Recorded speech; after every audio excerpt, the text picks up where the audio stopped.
Il progetto Future Bioerbe nasce all'inizio del 2011 e è un progetto finanziato dalla legge regionale sull'innovazione numero 26 del 2005.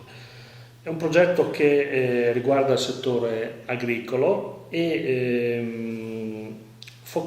si focalizza sulla sullo studio per la messa a punto di tecniche di coltivazione di specie rinselvatichite, ma comunque conosciute nella cucina locale, sul mercato locale, o di specie di coltivazione tradizionale che necessitano di un aggiornamento dell'agrotecnica.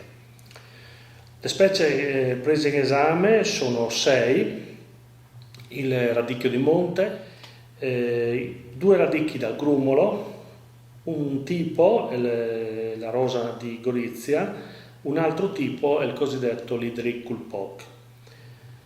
Abbiamo lavorato anche su rapa di Verzenis, luppolo sia spontaneo che adatto alla produzione di birra, e infine anche sul crème o rafano. A questo progetto hanno collaborato diversi partner.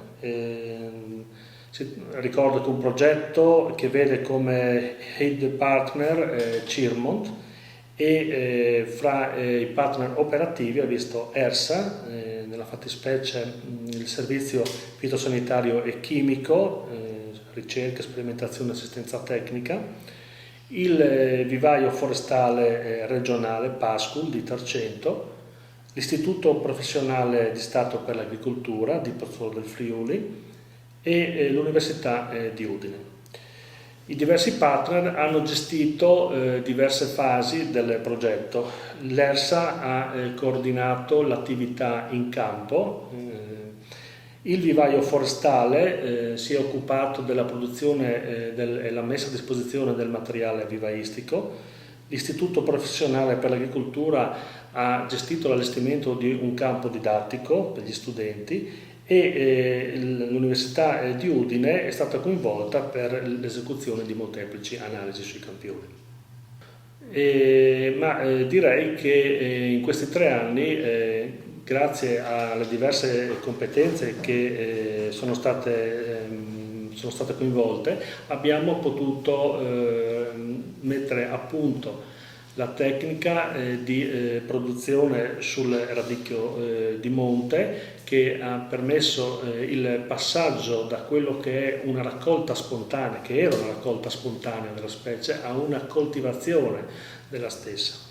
Nel caso invece del radicchio d'agrumiolo tipo rosa di Gorizia abbiamo studiato alcuni aspetti relativi alla la variabilità della popolazione e anche la soluzione di alcune problematiche di difesa con metodi biologici, perché un aspetto fondante di questo progetto è lo studio e la messa a punto di una tecnica biologica per la produzione di queste piante.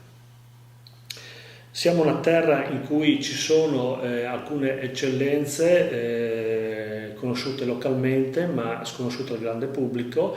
Abbiamo cercato di valorizzarle, ci siamo riusciti per quanto riguarda ad esempio la rapa di Verzenis, di cui abbiamo in collaborazione con la Comunità Montana della Carnia recuperato il materiale caratterizzato, riprodotto e abbiamo avviato e concluso l'iter che ha portato all'iscrizione di questo materiale nell'elenco dei prodotti tradizionali riconosciuti dal Ministero dell'Agricoltura e Foreste.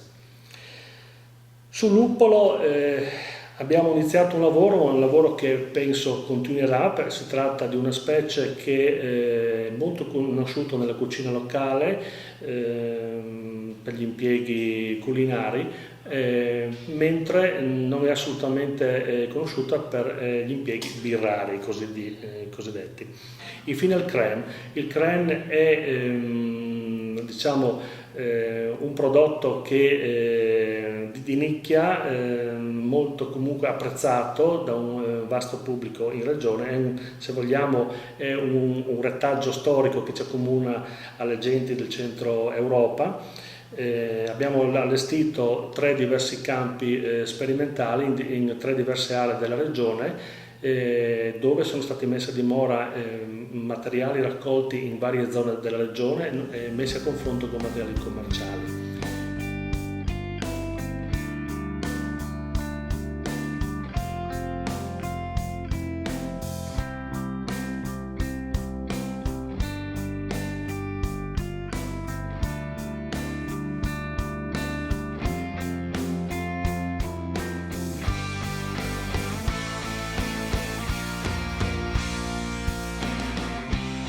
Attraverso Futur Bioerbe, CIRMONT, Centro Internazionale di Ricerca per la Montagna, ha voluto dare continuità ad un progetto di ricerca, ad una serie di attività di ricerca finalizzate a fornire nuovi modelli di sviluppo della montagna friulana, con particolare riferimento alla valorizzazione delle specie autoctone o delle specie che hanno delle caratteristiche che le rendono particolarmente adatte a essere coltivate in montagna. Cioè non ci interessava di trovare un modello che poi potesse essere esportato in altre tipologie di territori. Quello che ci interessava era di fare qualcosa per la montagna. A questo proposito, il fatto che queste attività siano state svolte principalmente da ragazzi giovani, neolaureati o laureati comunque da non molto nell'Università di Udine è senz'altro stato un valore aggiunto. La vitalità di alcuni strumenti come quelli che girano sulle nuove tecnologie, come internet, c'è un blog dedicato al progetto Futur Bioerbe che ha avuto oltre 40.000 accessi da 30 diversi paesi nel mondo. Come potremmo arrivare in 30 diversi paesi del mondo se non attraverso le nuove tecnologie? E come potremmo arrivare se non attraverso la creatività, la capacità, la passione dei ragazzi che ci hanno lavorato? Io credo che la montagna friulana abbia veramente grandi possibilità.